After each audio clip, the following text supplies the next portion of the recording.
E toi whatalo whato le whapoponga o telefon mo le nei tai ao. O se taimi mua mai le 5 se lautau sanga watua nai, wa whaiai se sauninga whapitoa i le Sistine Chapel i Roma, na te talo whaatasia i le tuposa le sama le taitai o le Ekalesia Katoliko i le lalolangi, i a pope leo se fuluma le whaa. O le tuposa le sa o le kovana mo le lotu Engelani, ma o le awha mawina i le tala whaasolopito le lalolangi, le asia singa na te talo whaatasia i ia taitai e lua pe ona lipotia le litio New Zealand, na vavai e se mai le lotu Engelani mai le Ekalesia Katoliko i vaitau o le afe ono se lau, ma na fesuia i ala me alofa ai le inonofo whaatasi mo le tapua inga. Ua whaamaoni ala whaamawai ai o le whaia o ngalangolango ale o le peleki Jason Holland mai lona tofinga, au whaamai ai lana kone karate i le whai unga o le taamilosanga lua whelua 5. Na whai loe Holland lana whai unga i le whaia o ulu Scott Robertson i le mai ai o le taalonga lona lua mo le Bledisloe Cup i Perth. Leana manuma loa i ai e luas furuvalu i le se furufaa, na whatu a whaai loa i tamata alo i le aso na nafi, lea whaai unga. Ai o le a whaa wau peo na tiu te mo ta alonga e whao tutoe o le nei tausanga, e whetau i ai le ole peleki ma Aialani, Scotilani, Engelani ma Wales. E wile te ala au whaingaluenga fo mai maisi tangata whaingaluenga na maloa na nafi, ai na toi fo mai le whale mai ne le sone e wa ai tangata ngase. Ona ua iai se whale tonu i le awhia le whale mai, na wha moe ai ona ua motusia le eletise, na wha alie Toby Beasley, le sui o le pisa a, na whaia le fono ata itai o Uni ina ua motusia le eletise le whale mai, ma whaia ai se whaai unga o le a wha alea o ngai na le te e mo le au whaingaluenga a le whale mai ne le sone, ai o le ano nofo e ngā lulue whaatasi, a wā lewa ainga le leo tangata ngase, ma wha amauti noa le saunga le mu o le au whaingaluenga. Ua whaatonuina e le minista o le soifua maloloina Simeon Brown, se su enga tuto atasi, e su e aile mafua anga o le whaale tonu o le afi a le whale mai. Ua matauna tutongi atu ele soifua maloloina New Zealand tupe na nofo ai tala fuai i tangata sa whaingaluenga i whale mai, e pea ma le se 5 tausanga ua tua nai, e toi tau au fia umai pei meni ua a mata tutongi atu. Ona olele sa o le tutongi ina o aso malolo. Whailoe Bevan McKinsey, le pulesili i le vainga o tupe an matangaluenga, e whaatesi ma le 5 miliona tala na tutongi ina atu i le au whaingaluenga, e to afe ma le luas fuluiva sa whaingaluenga i whale mai Taranaki. E se lau tolus fuluafe le au whaingaluenga whale mai ua leto e whaingaluenga i was fuluafe tangata o lo o whaingaluenga pea i le taimi nei na a fia i le sa o le whainga o totongi. E o mai ana nafi ua ono se lau 5 se fululua tesi ma le 5 miliona tā la ua totongi na atu i tangata whaingaluenga. O lo iai le papolenga le soifua maloloina i le pepesi o le misela i le pasesi o le vaalalo a le Cook Strait. Ua toi whaupopo isi tangata fau e whaamaonia le misela o atu ai le numera i le toa ono. O isi tangata e afia le misela na whaimalanga i le vaa a le Blueberry Ferry mai Picton i Wellingtone i le aso tolu o ke topa. E toa tolu se lau 5 tangata ua fesoata ai atu i ai le soifua maloloina na masalomia na lata i tangata na afia.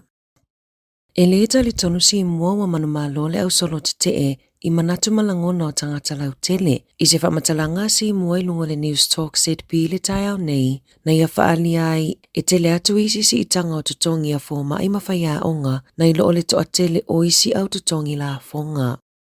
E se fulutolu tausanga o se talavona whaia se taotonga tele i le whale mai tauranga ina ua ia tau mawhaina ni maaneta se lau na whaatau mai i lunga o le temu o neodymium magnets na tapu pe whaasao na whaatauina i whale o loa mai le lua fesfulufa pe taiola o maua pea i isi pisinisi po o marketi online. O lo ia i se popolenga a asosio fōma i New Zealand i le saunga le mua marketi ma whaataunga i lunga upenga ta whailangi mo whanau i tima tupulanga talavou. E te tau i mātua na whaasata maiti o na whaia so se whaataunga online e tuzai ma se whautuanga a Alex Sims o se polofesa mai le University o Aukilani.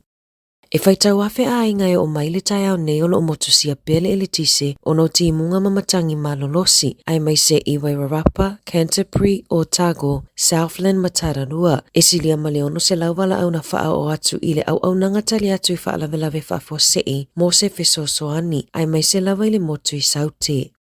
Olo tau sa ilia leo James Rehana 5 tau sangai ka pongai Taranaki na vaaya mulumuli ile se fulutasi le po na po na faato ai loa e lona tina ile oile fale ile afole tolu le vavea na leila ina ua sauni e alo e whaingaluenga o Rehana e tau le tau Tala mai maua ile autism. O se taimila ta mai o le a whaingoa ina i se tasi o maunga i le sa avea mapalemio New Zealand ya Norman Kirk. O le maunga e le tu isi sifo o le vaitu loto o mana pouri. O le asoana na fina a matatatala i le avanoa mo le whaatala noa ina o le amata upu. E tapunia i le aso se fuluiva o te sema. O Norman Kirk na avea mapalemio New Zealand i le a feiva se laufitu lua se ia oina maliu i le lua tausanga ta luona se ei mai i le tofi. O le motusio le letise ana nafi na mafuayo na whaao ngā e se li ile ta avale alu ile letise e whaao la ile toaster male o ngā umu e kukai ana fua mua malana ti e siria male ivas fuluafe a inga ile motu i saute na motusia le letise o na o savili malolosi. Whaeloe makoa e le o ta avale letise uma e mawhayo na whaao ngā i lea metotia. E limas furuiva tausanga o Umesh Patel ua nofo vaaia mo masina e ono. Ona o ni whainga tau whaavalea na ia ngā o iai tupe mai i tangata e awalatu i le whainga o pepa malanga. E le vao le se fuluafe ma le tolus fuluafe Tala na tutongi ina e tangata ia Patel mo le whainga o visa. Na tu ina atu e Patel ni whaamatalanga pepelo i le ofisa whai pepa malanga New Zealand. Whaatasi ai mani pepa whainga luenga pepelo. Olo o whaau au peo na whaanga solo ele Immigration New Zealand le vaainga o visa o tangata o looa a fia.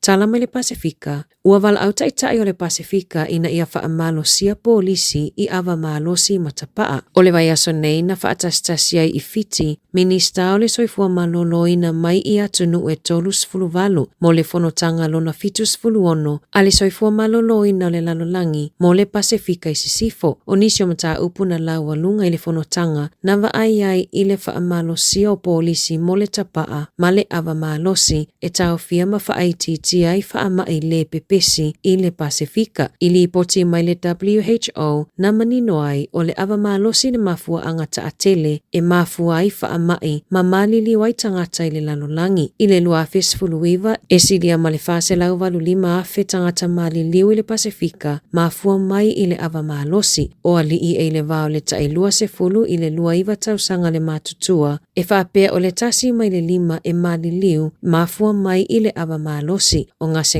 o le kānesa, stroke, ta avale la vevea, mamisa anga, e talitonu e iai lava afianga o le awa malosi. Tala fōia mai le si ufofonga le lau mua mo le nei vaenga o le tae ao.